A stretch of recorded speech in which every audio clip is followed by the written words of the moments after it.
Magandang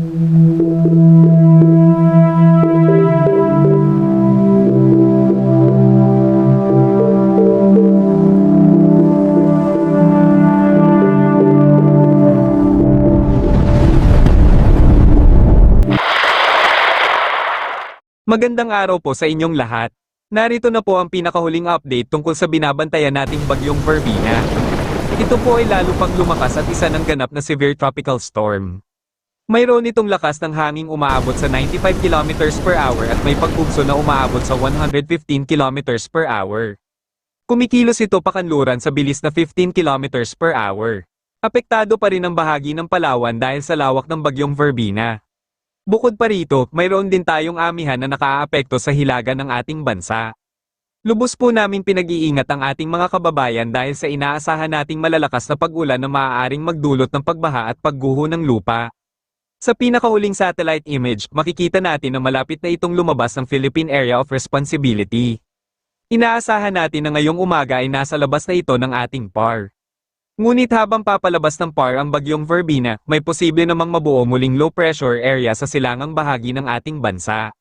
Base sa aming long-range outlook, bantayan po natin ang posibleng pagbuo ng LPA. Habang nasa labas ng PAR ang bagyong Verbena, may senyales na po ng pagbuo ng LPA sa silangang bahagi ng ating bansa. Kapag ang bagyong Verbena ay nasa Vietnam na, siya naman paglapit sa PAR ng bagong LPA. Inaasahan na bago pa man maluso ang bagyong Verbena, nasa loob na ito ng ating PAR bilang LPA. Sa aming pagtaya, December 2 o 4 na ay nasa loob na ito ng ating PAR. Kaya po lubos po namin pinaghahanda ang ating mga kababayan dahil may inaasahan pa tayong bagong bagyo na papasok. Kung sakaling mabuo sa loob ng ating PAR bilang ganap na bagyo, tatawagin itong Wilma. Manatiling updated po at alerto. Para sa karagdagang impormasyon, pakinggan po natin ang aming kasamahan na siyang magbibigay ng mas detalyadong impormasyon ukol sa bagyong Verbena at sa magiging lagay ng panahon ngayong araw. Ingat po mga kababayan at God bless. Meron tayong update regarding pa rin sa ating minomonitor na si Severe Tropical Storm Verbena with international name na Koto. At PM ay huling namataan si Severe Tropical Storm Verbena, 230 kilometers, hilagang silangan ng Kalayaan, Palawan. Somewhere po dito yung Kalayaan, Palawan sa Pag-asa Island. May taglay pa rin na hangin ng 95 kilometers per hour na nanatili pa rin malakas, malapit sa gitna at may pagbugso hanggang 115 kilometers per hour. At kumikilos na ng mabagal, pakanluran, at 15 kilometers per hour. Doon sa may Kalayaan, Palawan, asahan pa rin yung mabagyong panahon, mga pag-ulan at malalakas na hangin dulot ng bagyong Verbena, habang ang mainland Palawan, asahan naman yung epekto ng trough ng bagyo. So asahan din po yung kalat-kalat na mga ulan and thunderstorms overnight. Dito naman sa silangang parte po ng Luzon, nandyan yung epekto ng shear line o yung linya kung saan nagtatagpo po ang hangin. Mula sa hilaga, ito yung malamig na amihan, at mula naman sa silangan, ito yung mainit na easterly. So as a result, nagkakaroon po tayo ng mga madalas na malalakas na mga pag-ulan. And overnight, aasahan din yan dito sa may Cagayan Valley and Cordillera region, lalo na sa may Apayao, Cagayan, and Isabela. Dito naman sa may Ilocos region and Batanes, may epekto ng northeast monsoon, may kalamigang panahon lalo na ng madaling araw. Paminsan-minsan mayroong mga light to moderate rains, habang ang natitirang bahagi ng Luzon including Metro Manila, down to Visayas and Mindanao, andyan pa rin ang bahagyang maulap hanggang maulap na kalangitan. In the next 12 hours, nasasamahan pa rin lang ng mga pulupulong pag-ulan at mga localized thunderstorms. Base po sa latest satellite animation ng Pag-asa, wala tayong namamataang anumang weather disturbance na susunod kay bagyong Verbena. Subalit sa susunod po na 6 na araw, simula po ngayon hanggang sa Martes, may possibility na may mabuong isang low pressure area somewhere po dito sa may central portion ng Pacific Ocean, malapit sa may Guam. At kikilos po ito westward towards the Philippine Area of Responsibility, and possibly po by Tuesday or Wednesday ay nasa loob na ito ng PAR as a low pressure area pa lamang. Patuloy na magkatabi po sa ating updates dahil mababago pa naman yung scenario natin regarding dito sa ating latest TC Threat Potential Forecast. At for December po, 1 hanggang 2 bagyo ang posible pumasok ng ating Area of Responsibility. Ito naman yung latest track regarding kay bagyong Verbena. Inaasahan po within the next 12 hours ay ito ilalabas na rin ang ating area of responsibility. However, malapit po siya dito sa may Kalayaan Islands sa mga isla po na sakop ng ating bansa.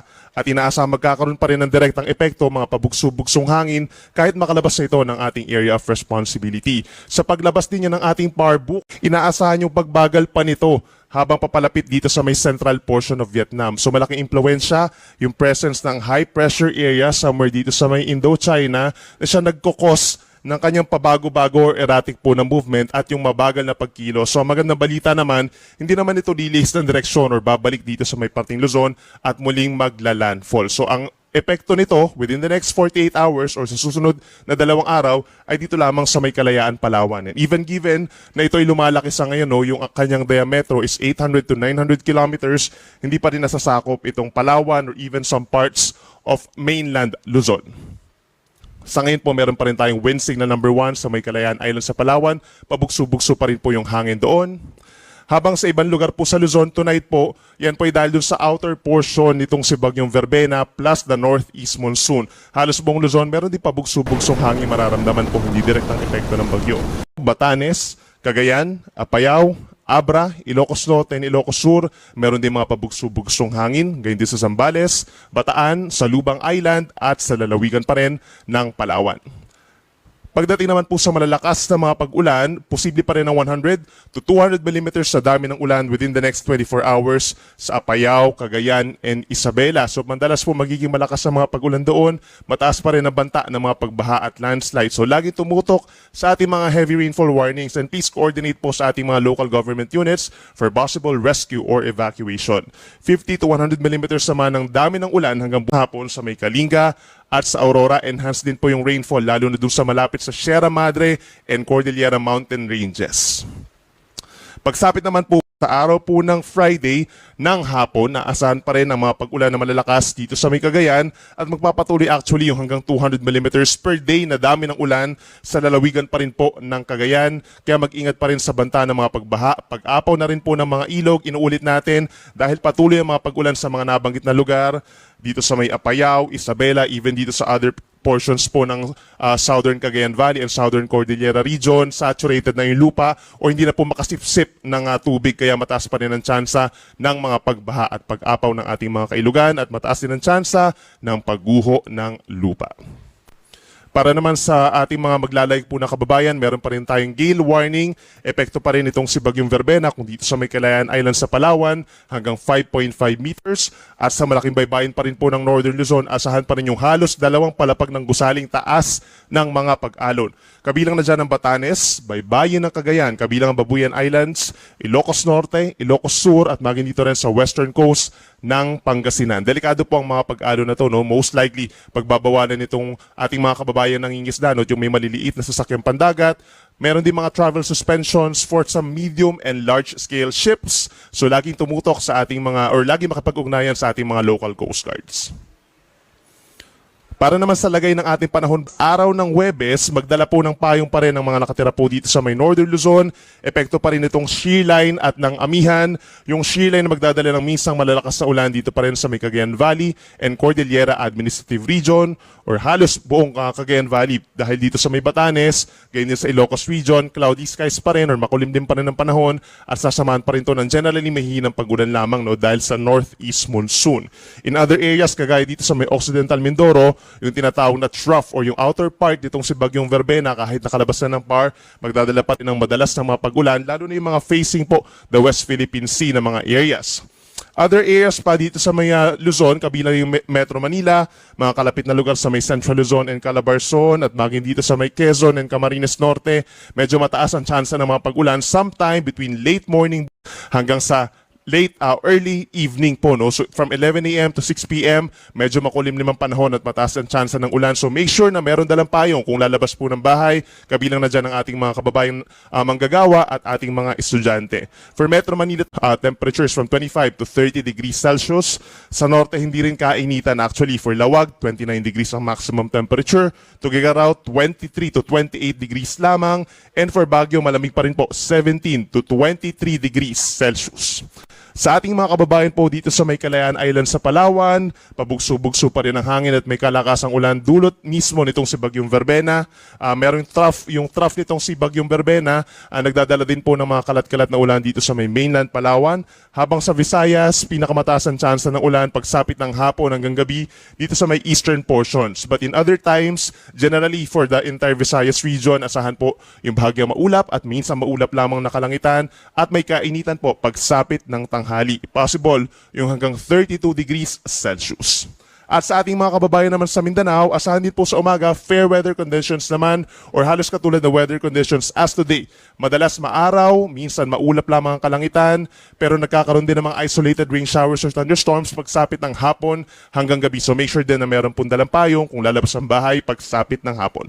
May kainitan din, lalo na sa may Zamboanga City, hanggang 33 degrees ang temperatura sa malaking bahagi ng Mindanao, lalo na sa mga kapatagan.